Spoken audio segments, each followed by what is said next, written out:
What it do? Bedtime crew. Hey man, listen, the UFC is back, baby. We got Magomed Ankalaev versus Johnny Walker 2. We've got Ankalaev versus Manel Kape in the co-main event. I'm going to talk about my predictions for those fights. I think Johnny Walker is cooked in this fight, but I'm going to talk about that later. All right, we'll do the full card predictions. It's so good to have UFC to talk about again. And man, I've never been more excited to wake up at 7 a.m. on a Sunday to watch an Apex card. I'm actually excited. This is a very, very good card, especially for Apex, dude. You know, like we're talking about pretty good fights for the Apex. Let's start off straight away.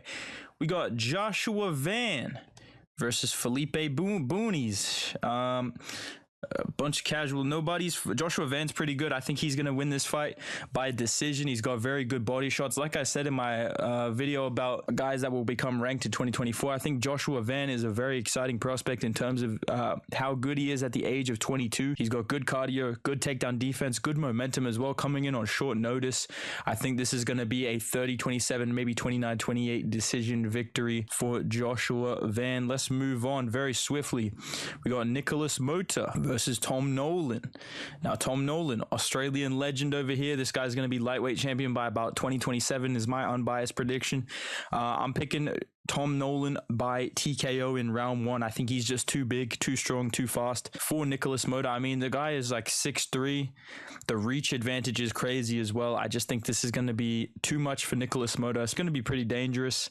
And yeah, I think the boy Big Train's going to get the W, dude. Let's move on to Weston Wilson. My high school math teacher is fighting in the Apex this weekend, and he's taking on Gene Silva. Why does it look like he died? Why is there a black and white picture?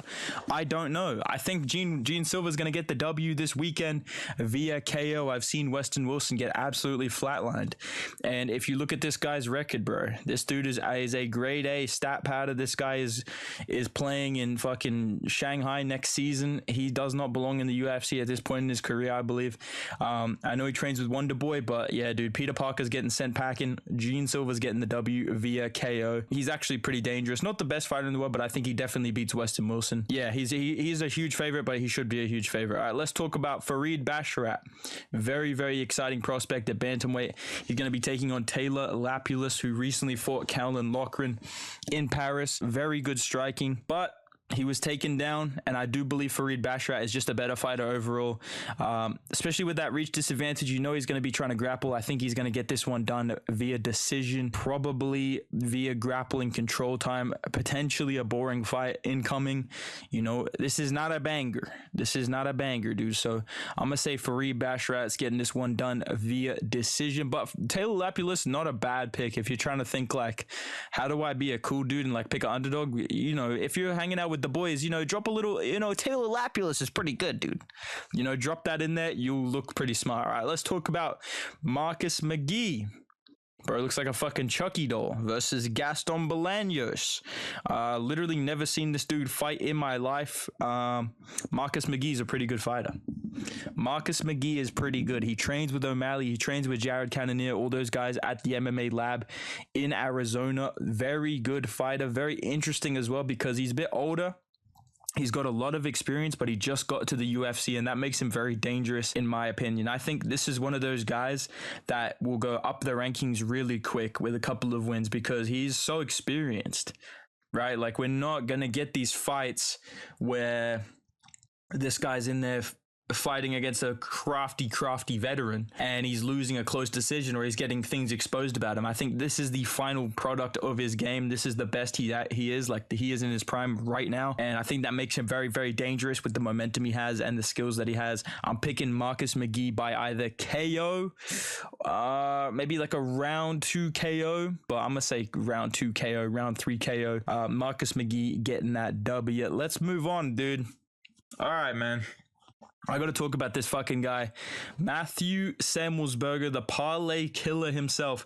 This guy, I picked Uros Medic to beat him, by the way. You know, just saying. Just fucking saying, dude. Matthew Samuelsberger. When you want him to win, when you think he's going to win, he loses every single fucking time.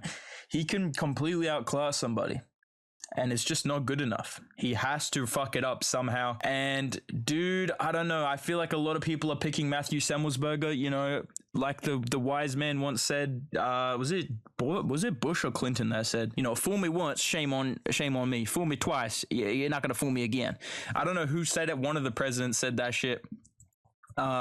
I'm living by that code, dude. I'm picking Preston Parsons by decision. Upset alert, bro. I'm picking Preston Parsons via decision. I think he's going to use his grappling. I think Matthew Semelsberger is going to hurt him. He's going to follow him to the ground, and he's going to get out wrestled immediately and make everybody very, very fucking mad. Yeah, I'm picking Preston Parsons. Either that or he gets flatline KO'd. Those are your two outcomes in this fight. It's either Preston Parsons wins by decision with his wrestling, or Matthew Semelsberger flatline KOs this fucking guy, or just rocks him so bad and, you know, does the unthinkable, doesn't follow him to the ground. We shall see. All right, let's talk about the main event of the prelims. Got Andrei Arlovsky. Dude's about 47 years old, still in the league. We got Waldo Cortez Acosta having a bit of a mid-off in this main event of the prelims. Pretty exciting fight. I'm going to pick Waldo Cortez Acosta by KO. Yeah, I think Andrei Arlovsky, I think this is the end for him, dude. The fact that he's still getting wins, he's still doing well, hanging around in the UFC at this age is very, very impressive. But seeing him lose to Don'Tale Mayes, it's grits, bro. It's grits. You're cooked. Throw yourself on a plate, add some seasoning. You're cooked. All right. It's over, dude. It's over. It's done. It's cooked. Waldo Cortez Acosta, big, powerful guy. Pretty good finish in his last fight as well. I'm picking Cortez Acosta round 1 KO. Let's move on to the main card, bro. Oh my God. I can't wait, dude. Damn, I can't wait, bro. I fucking love UFC, man. First fight on the card, Phil Hawes versus Bruno Ferreira. This is one of those ones where, on paper, I want to pick Phil Hawes. Better fighter everywhere. Better wrestling. Good striking. Had some great performances in his career. But I'm going to pick Bruno Ferreira by KO because if you know Phil Hawes, you know he can't take it on the chinny chin chin. This guy is getting wobbly-cobbly all over the cage. I'm sorry, I've been watching a lot of Lucas Tracy lately, but yeah, dude, I think this is the end of Phil Hawes. I think he's going to get KO'd badly by Bruno Ferreira, who was undefeated before this, lost to Nursultan Ruziboyev. Not that bad of a loss. And he KO'd Gregory Rodriguez, which is actually pretty fucking impressive.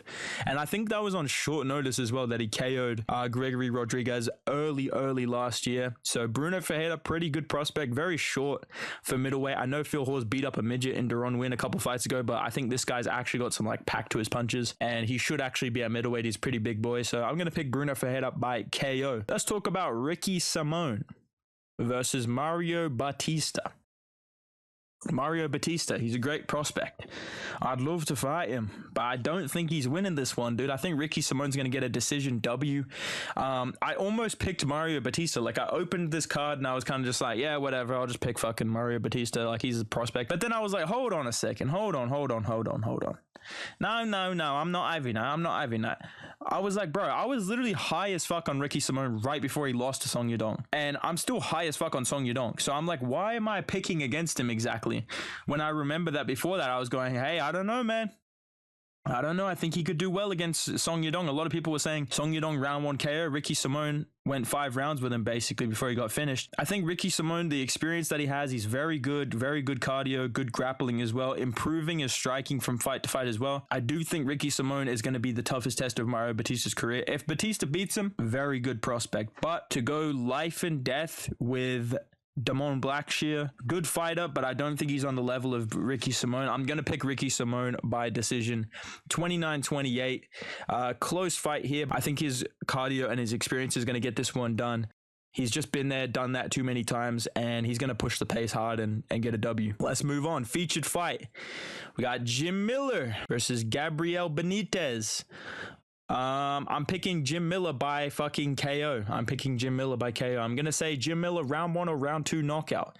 I know Gabriel Benitez has a very good chance to win this fight, but because they're equal in basically every fucking statistic, and Jim Miller has just got such good like energy, momentum at the moment. He's really like getting good wins, good finishes at the moment. I'm just going to stick with what I've been seeing a lot. I feel like Gabriel Benitez hasn't fought as often as Jim Miller and hasn't had the results that Jim Miller has had. bad. With that being said, I'm just going to trust Jim Miller to get this one done. He's fucking dangerous at the moment, dude. So I'm picking Jimmy Miller to get this one done by KO, round 1 or round 2. Let's talk about the co-main event, bro. All right. Listen, man. I really want Manel Kape to win. And I know everybody's picking Manel Kape. I know Manel Kape, like, we all love Manel Kape, dude. I really want him to win, but I just have this bad feeling that we're just going to see this boring fucking Matheus Nicolau decision. Like, I have a really, really bad feeling that we're all hyped up, like, Manel Kape next title shot, Manel Kape versus Kai Kara-France, blah, blah, blah, blah. And then Nicolau's just going to take him down and just lay on him for 2 rounds and win a decision. Like, I'm really worried that's gonna happen. Fuck it. Manel Kape decision. Manel Kape 29-28 decision. I think he gets it back in blood this time via close decision. I think Manel Kape's striking has improved, and I think the Felipe dos Santos fight is very misleading. I think a lot of people are gonna think Manel Kape is more shit because of that fight, but also I think Felipe dos Santos is like amazing because of that fight. When, in my opinion, from watching it, I feel like Manel Kape was kind of just playing with his food a little bit, or just trying to make it more entertaining, trying to just put on a show. And he was injured going into that fight as well, which is something that not a lot of people talk about. So with all that in mind, if he's healthy, if he's good, he's back on track, I do think he's going to look good against Matheus Nicolau.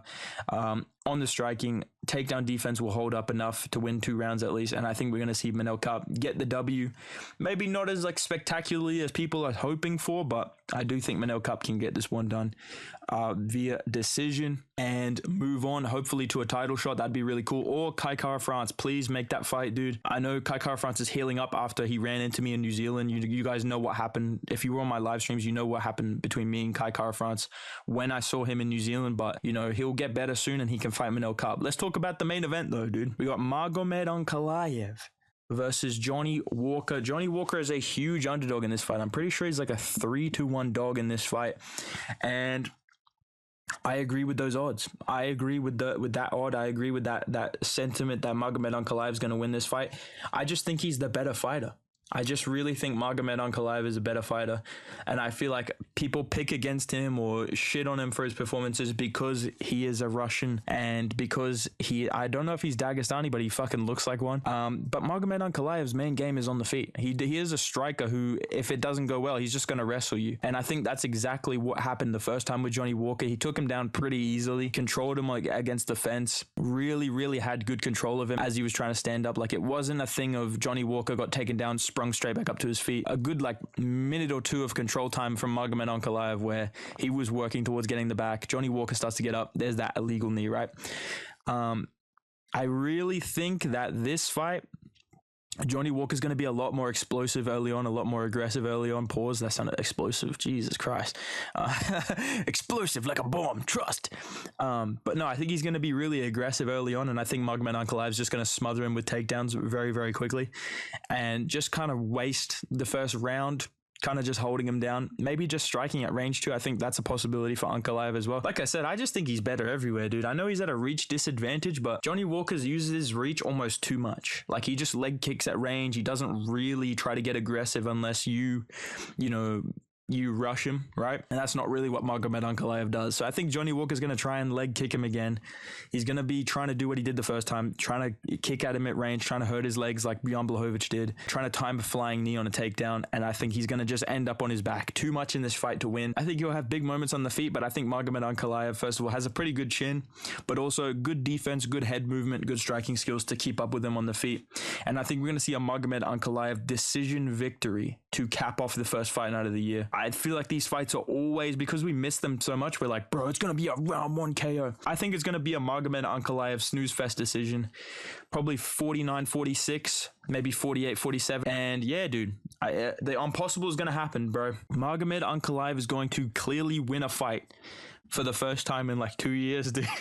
Like, it's just crazy, this guy's luck. But yeah, I think Magomed Ankalaev is going to get this one done via decision. Let me know who you guys got down below. Let me know what you guys think, and make sure you drop a like, subscribe to the channel. Go follow me on Instagram and Twitter at Bedtime MMA. No video tomorrow, but I will be live on YouTube, so make sure you check that shit out. And yeah, boys, see you in the next video. I'll see you in my stream. Have a good one. Goodbye.